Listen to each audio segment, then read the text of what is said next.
I did it! When I found out that such a huge portion of the fans of Friendship is Magic were men, I felt my femininity was threatened. I also felt like there was no way I could ever catch up on all the years of brony history, memes, videos, and fan fictions, so I solved both of my problems by watching every generation of My Little Pony. I have now proven that I am a true hardcore brony and a truly girly feminine stallion. I will add a disclaimer. I have not seen every episode of every generation, but I have seen enough of each to confidently rank them and pick a favorite character from each. I know there are only technically 5 generations of My Little Pony, but my list is out of 9. Let me explain. I counted the original G1 series and My Little Pony Tales as 2 separate generations because they really have nothing in common. I actually did rank G2, despite the fact that there are no animations associated with it. Then there's G3.5. I ranked Friendship is Magic and Equestria Girls separately. I know they're really the same generation, running at the same time with the same characters, but everything about them is different. One has ponies, the other has humans.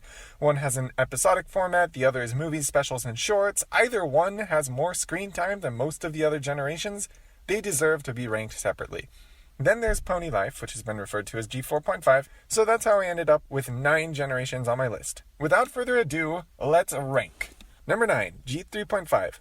Once Upon a My Little Pony Time is the worst freaking thing I've seen since The Rise of Skywalker. I have nothing smart to say here. It's just terrible.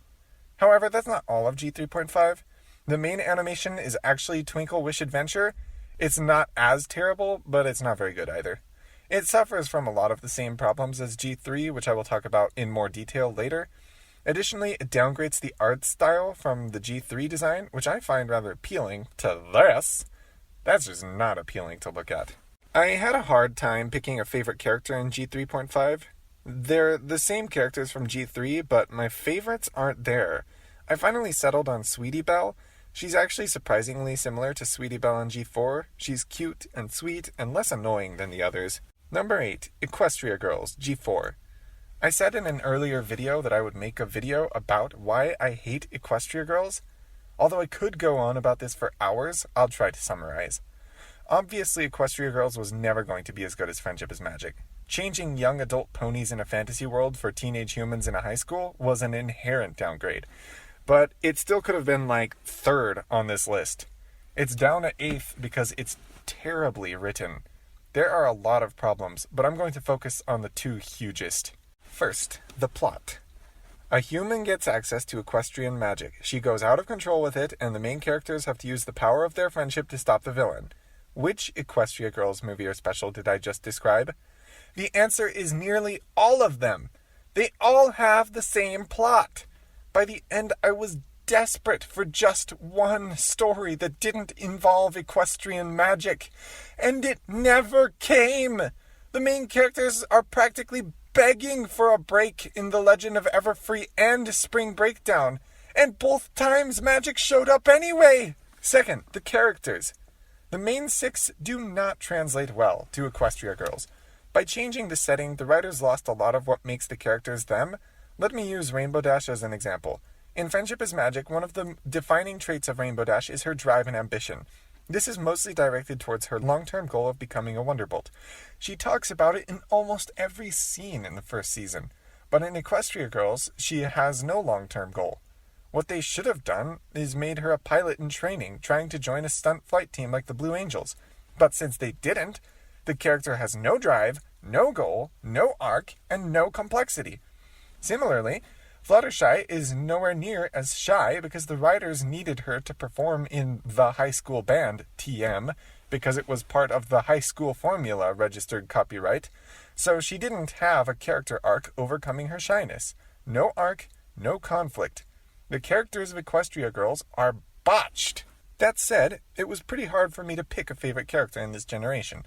I wanted to pick a character who was unique to Equestria Girls rather than a character that had a better interpretation in a better show, but Sunset disappoints. Her redemption came out of nowhere, and the flaws that made her a villain disappeared as soon as she was redeemed. There are 2 versions of Sunset that have nothing to do with each other. I don't understand what flaws in her character made her a villain in the first place. so I finally picked the human version of Twilight as my favorite character of Equestria Girls. She has an arc, unlike the rest of the main six, and her arc makes sense, unlike Sunset. She's not exactly the same as Princess Twilight in Friendship is Magic, so I can almost think of her as a separate character. Number 7, G2. This is the one generation without any animations, so that makes it a little hard to rank. Basically, if a generation is so bad that I wish it didn't exist, it loses to G2. If there's anything good about it, it beats G2. However, while there is no animation to accompany G2, there are the toys. To truly complete this review, I actually purchased a G2 toy. These toys were not a financial success, but I like them. I strongly prefer ponies that look and act more like horses in real life, and the G2 toys are about the closest My Little Pony has ever gotten. I find the G2 design to be super appealing. My favorite character, if you haven't already guessed, is the one I bought, Ivy. Of the core 4, she is the prettiest in my opinion. I like her cutie mark and I adore her color scheme.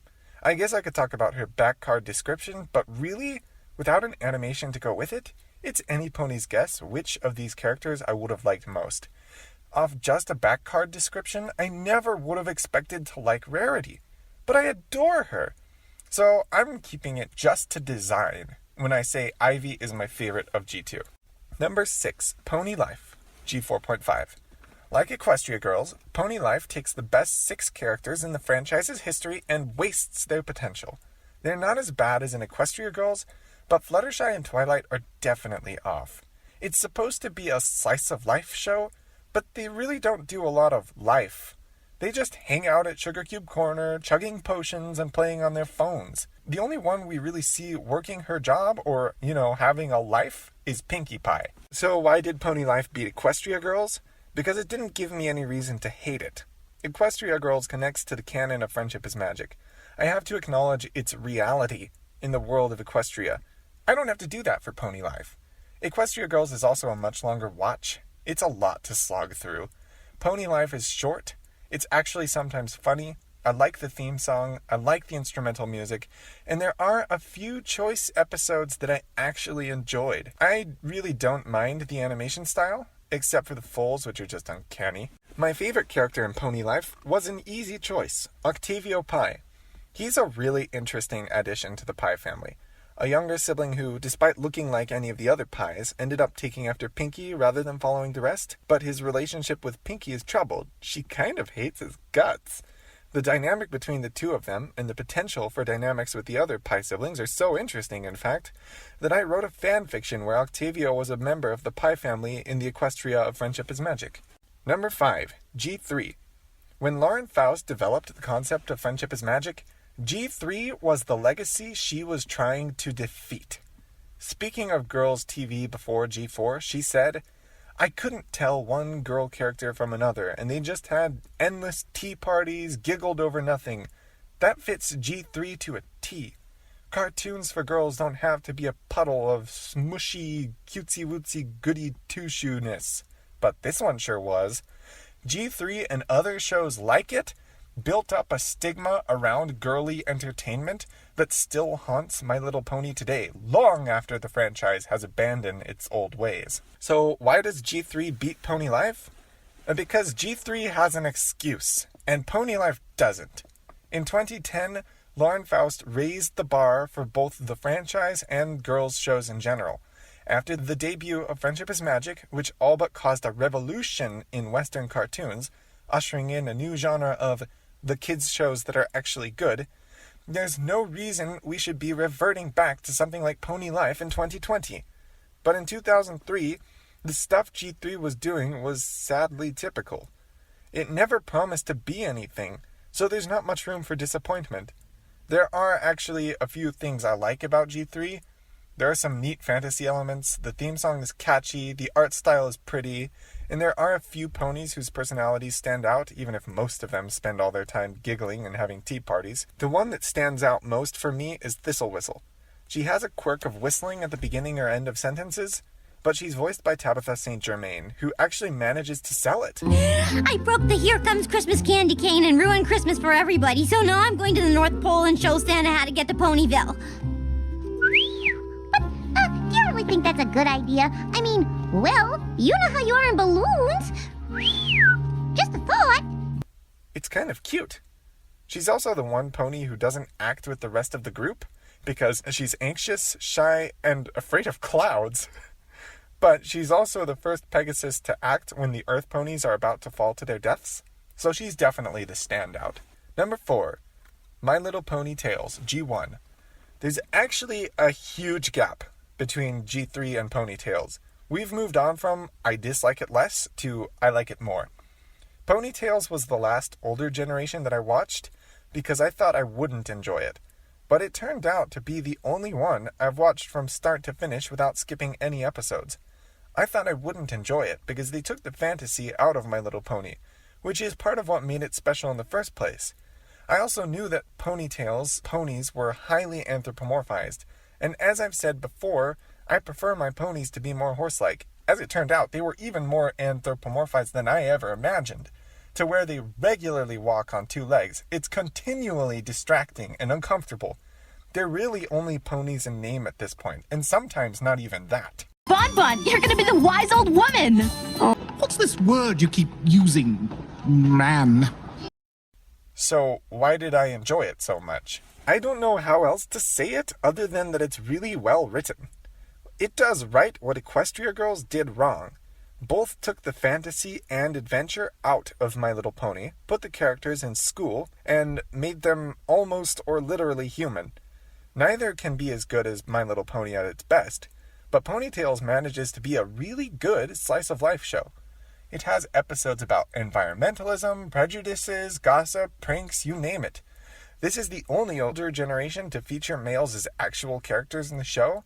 There's a spoilery thing that happens in Up, Up, and Away that I really liked. Just the fact that something happened that I don't want to spoil because I want you to go watch the episode and find out for yourselves completely surpasses my expectations for the show. But I think the easiest way for me to illustrate how well the show is written is to make a direct comparison between a G4 episode, The Ticketmaster, and the Ponytails episode that clearly inspired it. And the winner is. The episode's plots are similar enough that I can compare them without giving you much context. One difference is the ending. In The Ticketmaster, Celestia just sends more tickets, meaning that the whole conflict of the episode could have been avoided from the very beginning. A bit of a weak ending. By comparison, And the Winner Is doesn't have a simple solution. The characters draw names from a bowl to decide who gets the tickets. The winners show up at the concert, but they end up coming back to watch it with their friends on TV because they decided that the experience would be hollow without their friends. That's kind of a sweet ending. The other problem that I have with the Ticketmaster is that the plot forces Fluttershy to act out of character. She comes across as passive-aggressive in her efforts to get the ticket.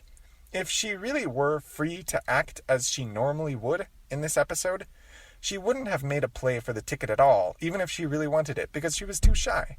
But she had to try to get the ticket for the plot of the episode to work. Ponytails also has a kind, gentle character, Sweetheart, but it finds a different solution to keep the plot of the episode going. It's a short scene, so we're just going to watch it. I don't care that I'm not going to the concert. You don't? Not a teensy-weensy bit. You're the only one. Well, it's just a concert. But it is the Cleveland Bays! There are more important things in life than the Cleveland Bays. You're right, sweetheart. I'm not going. You can have my ticket. Oh, gee, oh gosh! This is really truly unexpected. The conflict of the episode is preserved. Clover has promised a ticket to 6 friends, but she only has 2 tickets. But Sweetheart, unlike Fluttershy, never broke character. She never pressured Clover for the ticket, even though she wanted it. She was just so likable that Clover ended up promising her the ticket anyway. If it's not already clear, my favorite character in Ponytails is Sweetheart. She's Fluttershy before Fluttershy was Fluttershy. Her relationship with Teddy really mirrors Fluttershy's relationship with Discord. She's not shy like Fluttershy, but she's every bit as kind. And the way she talks is just adorable. If you're a fan of Fluttershy, I'd strongly recommend you go watch some Sweetheart episodes. Number 3, My Little Pony, G1. In 1980, the only toys available to little girls were Barbie dolls, baby dolls, and kitchen sets. You choose. Toxic body image or homemaking with no other interests. But then something magical happened. My little pony, welcome to days at Suddenly girls were playing with magical flying horses, baby dragons, and unicorns. Suddenly their toys were going on adventures and fighting monsters.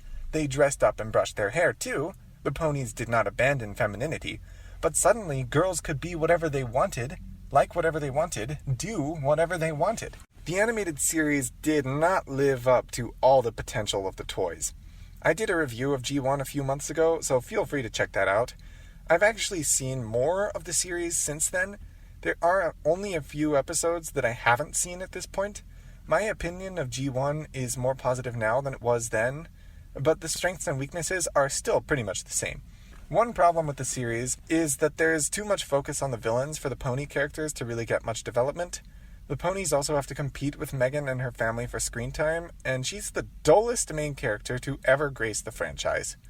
Some of the concepts in G1 are really weird or annoying, like the baby ponies or the witches, and most of the songs aren't very good. But there are some strengths that give G1 a legacy that has outlasted the other old generations. The art style, the music, and the fantasy elements of the show are all good.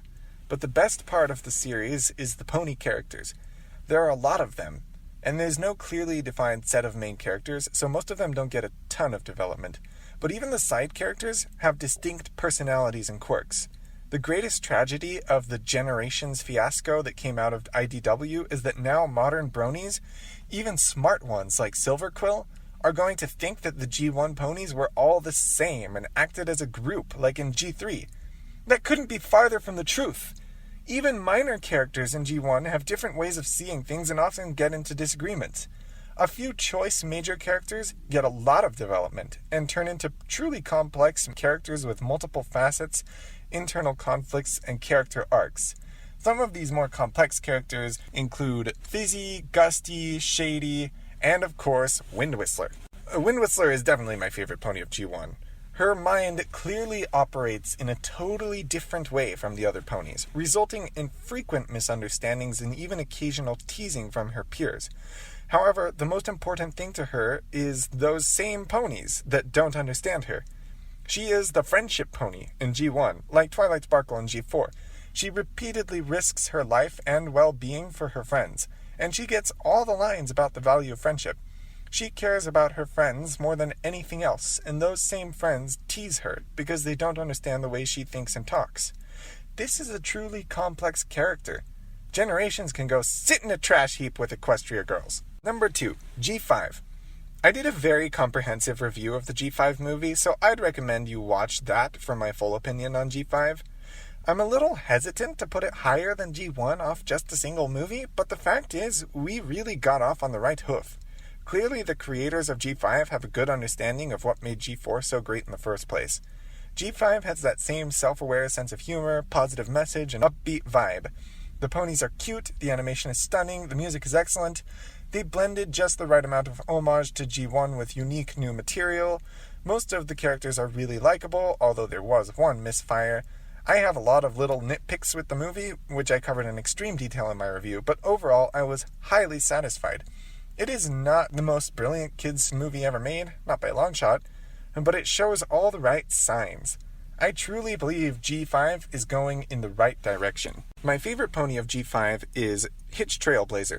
He has the most complete character arc of any pony in the movie, and he gets the most well-rounded character development. He's really likable, but also flawed, and I'm just so happy to finally have some positive male representation in My Little Pony. Number 1, Friendship is Magic, G4. Surprise! G4 won. Plot twist! I don't even know how to start explaining why G4 is the best generation of My Little Pony. For one, I think it has more screen time than all of the other generations combined, which also means it has more character development than all the other generations combined. It just has the right combination of slice of life and adventure, all in a wonderful fantasy setting. The characters are so complex that they feel almost uncomfortably real.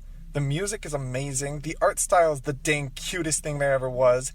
In fact, the whole show is just the dang cutest thing there ever was, despite having some very real conflicts and threats and moments of darkness and peril.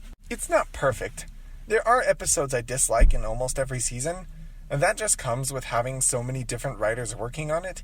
But despite that, I'd make the argument that it is the greatest show to have ever graced my screen. Maybe there's something better out there, but I haven't found it yet. I could make a whole video about why Friendship is Magic is the greatest show I've ever seen, but really, what can I say that hasn't already been said? Isn't that kind of what my whole channel is about? Well, okay, I do a lot of G5 analysis, but the G4 stuff. My favorite pony in G4, and my favorite pony overall, is Rainbow Dash. There's a lot of topics I've covered that deserve their own videos, but this actually has one. I made a video explaining why Rainbow Dash is my favorite pony, and I'd recommend you watch that. To sum up very briefly, I relate to her a lot, both her strengths and her flaws. She's a complex character, she's well-designed, well-voiced, absolutely adorable, and of course 20% cooler than any other pony. There you go. I ranked every generation of My Little Pony. This video has been in the making for a long time. I went out of my way to make it happen, sitting down to watch Ponytails and Twinkle Wish Adventure, as well as buying a G2 toy. No, I didn't buy it to play dress up and brush hair with a pretty horse toy. You've got me all wrong. Anyway, I hope this video gets more views than the last video I put a huge amount of work to. But either way, I have been Peace Petal.